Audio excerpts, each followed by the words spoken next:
भारत में रहने वाले उन तमाम भाइयों और बहनों को मैं सलाम पेश करता हूँ जिनके अंदर अभी इंसानियत बाकी है। अब मुझे सलाम का ये अंदाज़ इसलिए इख्तियार करना पड़ रहा है कि ऐसा लग रहा है कि बड़ी तेज़ी के साथ भारत की आबादी में ऐसे लोगों की संख्या, ऐसे लोगों की तादाद बहुत कम होती जा रही है जिनको इंसान कहा जा सकता है। रेल में सफ़र करते हुए एक आदिवासी पुलिस इंस्पेक्टर को उसका जूनियर गोली मारकर हलाक कर देता है और फिर 3 अलग अलग कंपार्टमेंट्स में जाकर ढूंढ कर 3 ऐसे मुसलमानों को अपनी हैवानियत का शिकार बना देता है जो देखने में भी मुसलमान नज़र आते हैं। और फिर तड़पते हुए लोगों को देखकर वो कहता है कि अगर तुमको इस मुल्क में जीना है तो मोदी और योगी को वोट देना है। रात के अंधेरे में एक मस्जिद में घुसकर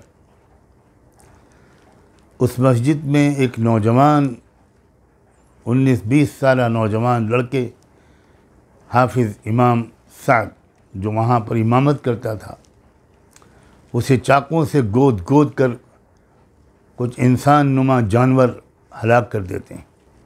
होम मिनिस्ट्री की रिपोर्ट आती है कि सिर्फ 3 साल के अंदर हमारे देश में 13 लाख से ज़्यादा लड़कियां और महिलाएं मिसिंग हैं, लापता हैं। कुछ खबर नहीं कौन दरिंदा उनको कहाँ भगा ले गया,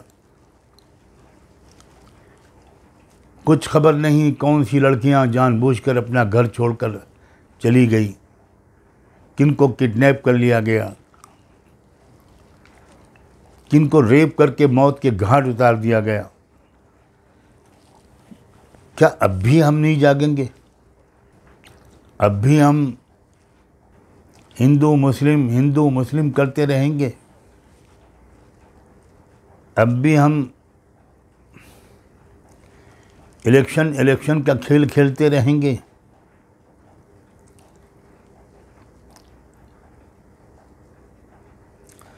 तेरह लाख लड़कियां और महिलाएं 3 साल के अरसे में लापता हो गईं। कितना बड़ा वाक़या है ये खबर आने के बाद तो पूरे देश में ज़लज़ला आ जाना चाहिए था। ये 3 साल वही हैं जिसमें बीजेपी और आरएसएस की सरकार है। क्या मैं अपनी बहनों से, क्या मैं अपनी बेटियों से, किसी भी समाज की हों, किसी भी धर्म का पालन करती हों, किसी स्टेट में रहती हों, क्या मैं अपनी बेटियों और बहनों से ये अपील कर सकता हूं कि अब खड़ी हो जाओ?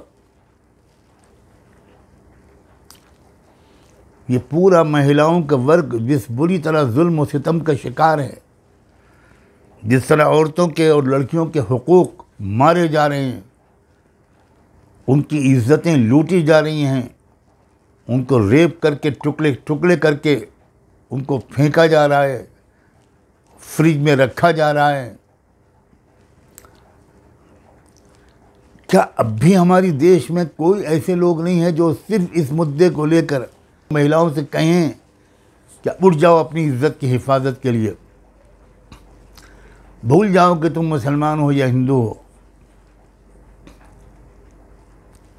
तुम सिख हो, तुम क्रिश्चियन हो, तुम एमपी में रहती हो या मणिपुर में रहती हो, दिल दर्द से फटा जा रहा है। अब मैं अपील करता हूँ मैं आदिवासी तमाम संगठनों से अपील करता हूँ, अलग आप लोग सब काम कर रहे हैं। अब आप सोचिए ज़रा, ये 3 मुसलमानों को और एक पुलिस ऑफिसर को जो आदिवासी था, ट्राइबल था, उसको गोली मार देता है एक शख्स। क्या अब आदिवासियों और मुसलमानों को बिल्कुल इकट्ठा नहीं हो जाना चाहिए? जालिम तो दोनों को एक नज़र से देख रहा है, लेकिन ये दोनों जालिम को अलग अलग नज़र से अगर देखेंगे तो कैसे मुकाबला कर पाएंगे? कम से कम मेरी नॉलेज में नहीं आया कि किसी आदिवासी लीडर ने मुसलमानों पर होने वाले मुसलसल जुल्म के ख़िलाफ़ आवाज़ उठाई हो। मैं एक बार फिर दोहराता हूँ, मेरे इल्म में नहीं आया, मेरी नॉलेज में नहीं आया।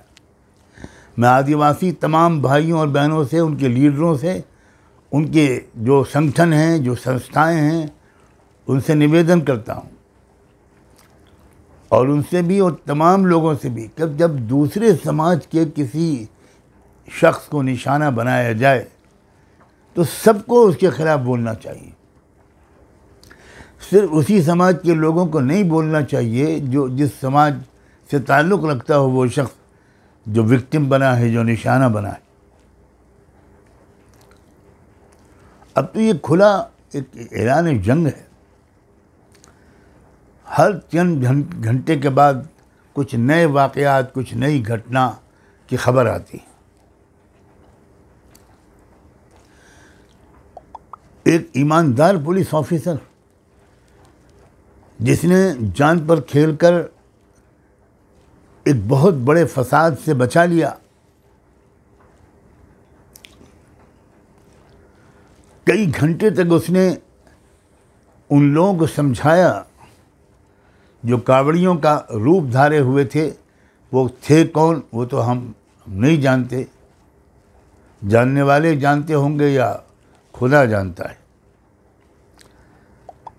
कई घंटे समझाया कि आपको जो रूट दिया गया आप उसी रूट पर जाइए। उन्होंने जानबूझकर वो रूट छोड़ा और उस रूट पर आए जहाँ मुस्लिम आबादी थी, और एक मस्जिद के सामने वो ज़ोर ज़ोर से डीजे बजाने लगे और नारे लगाने लगे। इस नाजुक इस सूरत हाल को भी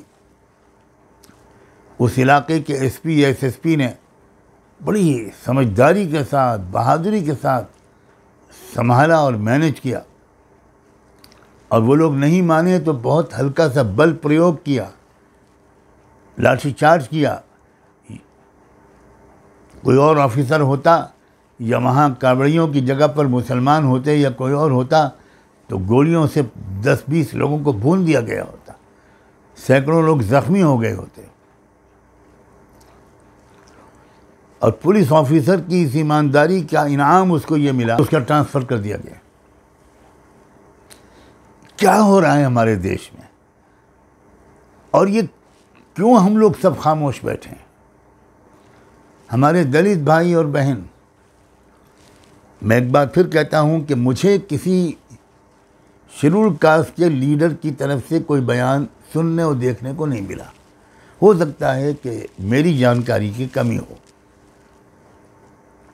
वो यूपी की घटना हो, हरियाणा और मेवात की घटना हो, ट्रेन की घटना हो, जयपुर बॉम्बे एक्सप्रेस की, या कोई वाक़या हो, सबको बोलना चाहिए। अपने गुस्से का, अपने गम का इजहार करना चाहिए, और मिलजुल कर एक कोशिश शुरू होनी चाहिए। वी आर टू लेट, हम बहुत ज़्यादा ताख़ीर हो चुकी है।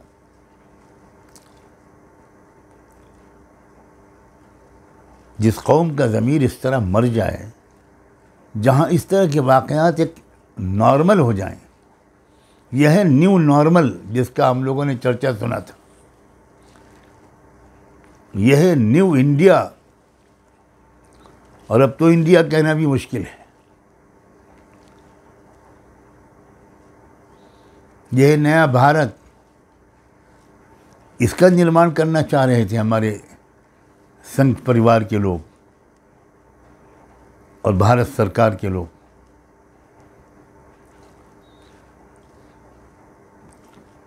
कितनी बदनामी हो रही है। हम जिस भारत में पैदा हुए थे ये वो भारत तो नहीं है, बहुत बदल चुका है, बहुत बिगड़ चुका है। आइए किसी तरह इस समाज को सुधारें, बुराई के खिलाफ आवाज़ उठाएं। मैं तमाम शेड्यूल्ड कास्ट के लीडर्स को, आदिवासी लीडरों को, उन तमाम संस्थाओं के सरबराहों को, तमाम ह्यूमन राइट्स के एक्टिविस्ट लोगों को इस बात की दावत देता हूं कि आइए हम लोग सर जोड़कर बैठें और एक कॉमन मिनिमम प्रोग्राम बनाकर किसी तरह इस देश की व्यवस्था को, इस देश की सूरत हाल को बदलने की कोशिश करें। मैं मीडिया के दोस्तों से भी कहना चाहता हूं कि खुदा के लिए ज़रा सोचिए, आप अपनी टीआरपी के खातिर क्या कर रहे हैं। कितना जहर फैला दिया आपने। मैं तमाम नॉन बीजेपी जो पार्टीज़ हैं, मैं उनसे कहना चाहता हूँ, लास्ट चांस है आपके पास कि आप इस देश को इस कलयुग से निकालें, इस मुल्क को इस ख़तरनाक हैवानी और शैतानी चक्कर से निकालें। आप अपने इख्तिलाफात थोड़ी दिन के लिए भूल जाइए, आपस में एक होकर मुकाबला कीजिए। मैं यूपी, बिहार, बंगाल और महाराष्ट्र के लीडरों से ख़ास तौर पर अपील करता हूँ कि आप बिल्कुल एकजुट हो जाइए और एक बिल्कुल एक कॉमन स्ट्रेटजी बनाइए। और ये जो आपने उम्मीद दिलाई है कि हम सब मिलकर एक कैंडिडेट उतारेंगे बीजेपी के कैंडिडेट के मुकाबले में, एक ये कदम आपने अगर उठा लिया तो आप भारत के इतिहास में आपके नाम गोल्डन वर्ड से लिखे जाएंगे। हालात बहुत बेहतरी की तरफ चले जाएंगे। ये आप ज़रूर कदम उठाइए, ज़रूर कदम उठाइए। करोड़ों आवाम की तरफ से, कमज़ोरों और मज़लूमों की तरफ से, दबे कुचलों की तरफ से, scheduled caste, scheduled tribe, OBCs, minorities, सब की तरफ से मैं आपसे ये हाथ जोड़ के दरख्वास्त करता हूँ। मुझे उम्मीद है कि आप इस पर ध्यान देंगे। मैं आखिर में एक दो बातें और कहना चाहता हूँ। मेरी जानकारी में नहीं है कि अभी तक रेल मंत्री ने कोई कदम उठाया है, कोई ऑर्डर पास किया है या कोई स्टेटमेंट दिया है आरपीएफ के इस खूंखार दरिंदे को कानून के अंदर लाने के सिलसिले में। क्या चार्जशीट बनेगी, कौन सी एफआईआर दर्ज की गई है और किन धाराओं में आईनी गवाहों के साथ इस केस को लड़ा जाएगा ताकि कैपिटल पनिशमेंट से कम इस दरिंदे को कोई सज़ा न मिले भारतीय कानून के मुताबिक।